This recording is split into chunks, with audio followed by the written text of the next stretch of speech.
So you have this giant outline for your castle, and you want to build a wall around it, either to keep the mobs away, or just to go on with the theme of the build. So what do? You get out the block you have the most of and start just stacking it up, right? Well, I mean that's fine, but we could do a bit better than that, can't we? So today I'm going to show you some wall designs that you can put around your castle, or your village, or whatever you want to build. The first design we have is right over here. Now as you see, I'm a very messy builder, and some of you may respect that style, and some of you might not. But as you can see, what I do is I do some pretty basic tricks in order to form depth. We start with the pillars on either side. They jut out one more than the rest of the build. And then in the build we'll try to keep it as varied as possible. For example, I'm not going to try to reuse more than one block per row in this particular one. As you can see, I have wood, and then I have planks. And then on this side I have plank, fence, fence. And I think that looks pretty good. And as you can see, you can have as many of these as you want because of the way they're sectioned off. Like I can have just one of these, or if I want, I can continue building on this side, and then if I need to reshape this. And of course this goes very well for a castle wall because you have this little lookout area. You can go from turret to turret, and overall it is a pretty decent design. Now the next design we have over here, as you can see, one more thing, I'll teach you a little trick you can do. If you place the torch before you place, and then place an item frame onto the block behind the torch, you get this little holster thing, and it looks kind of good. So moving on, we have this. This is a similar design, except I built it more horizontal looking. I also changed up some of the blocks. For example, I used dark oak fence instead of the oak fence, and some of you may prefer that design, some of you may prefer this one. But this is good if you have you need a smaller one. You just need more sections, and you want to fit as many of these as possible. And yeah, just basic things here. Similar to how I did it earlier, depth I use with having the beams jut out one more than the rest of the build. I have the trapdoors, and I have the ladders, and the fences also imitate another form of depth.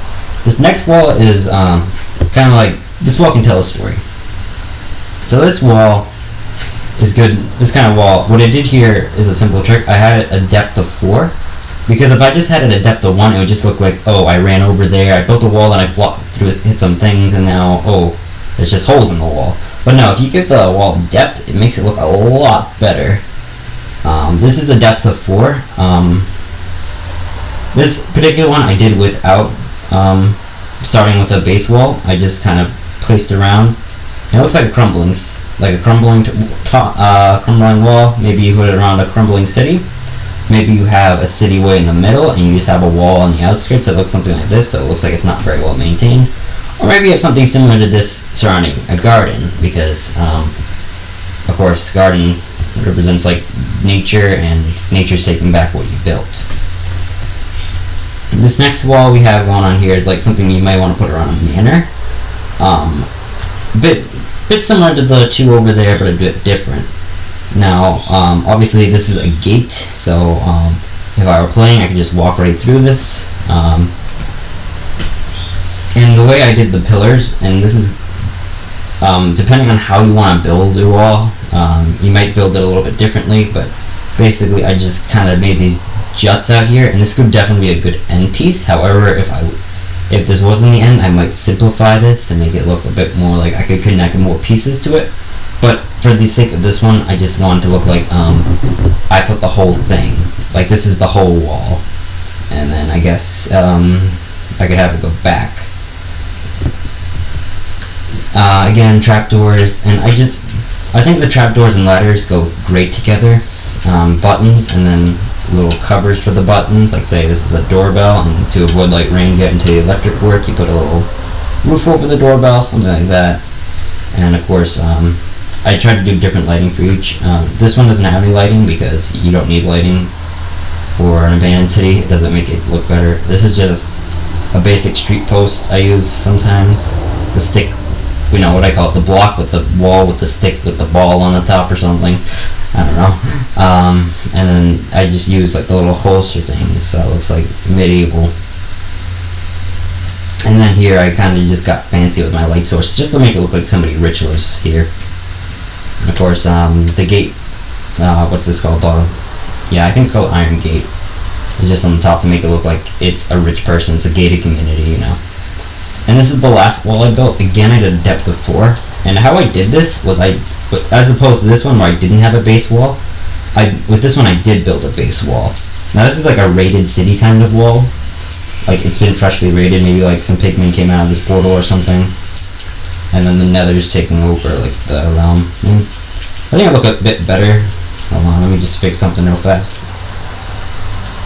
I went over to my obsidian and just broke this thing down and put it on the floor. I think it would look a bit better. Let's see.